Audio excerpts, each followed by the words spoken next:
The bad man's coming. There's no bad man, Amy, Nicky told the child sternly. There is. Amy whispered, ever so faintly. And he's very bad. Stop that, Amy. You're being silly. Story 7. Caxton and Blue. Somehow, Penny found her psychic mind reaching into the thoughts of the distinguished passenger in the Rolls-Royce, and what she saw sent a shudder down her spine that was more chilling than the Arctic London weather. In her mind's eye, Penny saw scenes of ghastly violence in the stranger's mind. The first scene was of a firing squad. A line of about a dozen men and women, some of them quite old, were standing with their backs to what looked like the base of Nelson's column and 2 Lancier lions in Trafalgar Square. There was a loud volley of shots. The holes appeared in the people, and blood sprayed from some of them before they fell down. Story 1. Chilling Premonitions. God damn! That son of a bitch is coming straight at us! He cried, and the co-pilot yelled into his microphone. Get off! Get off! Get off the runway! The Pan Am crew coolly applied full power to the throttles and attempted to take evasive action by veering the jet plane to the left so that it would fly off the runway onto the grass. But the Dutch Boeing was already upon them. It was a mere 330 feet away now, a second from death.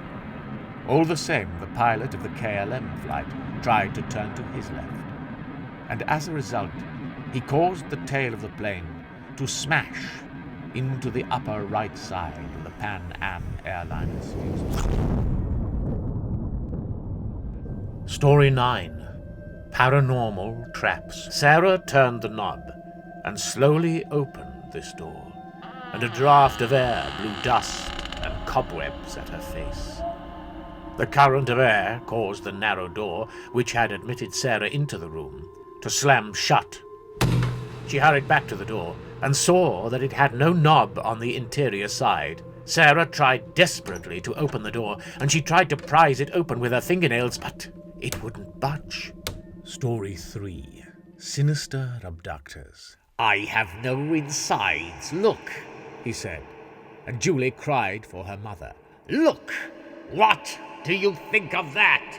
He shouted, and began to laugh hysterically.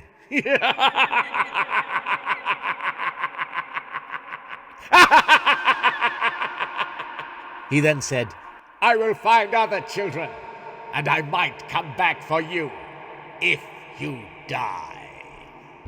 Story 5. Strange Beings. Jump the lights! Mark shrieked. I can't. I'll kill someone and kill us too. Gina shouted back, watching the running men gaining on her as they knocked people out of the way. Gina, jump the lights!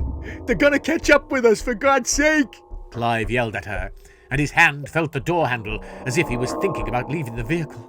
I might run someone down, Gina replied, staring in stomach somersaulting horror at the 3 men in the rearview mirror. She could see their ghastly white faces now. Hello? Is that you, Antoine? Emma asked, almost smiling now. Hello? The voice replied. Open the door. Open the door. Antoine, where are you? You won't believe what's happened. Emma was saying, when the voice at the other end of the line became raspy for a moment. Open the door. The caller developed a very noticeable lisp now. Emma somehow knew it was that thing out there.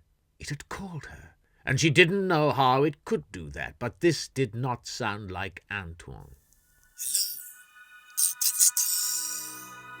Open the door. Open the door. Said the ersatz caller, and Emma yelped and slammed the handset down before retreating away from the telephone. Story 23. The Magic Circle. Mazard continued his invocation.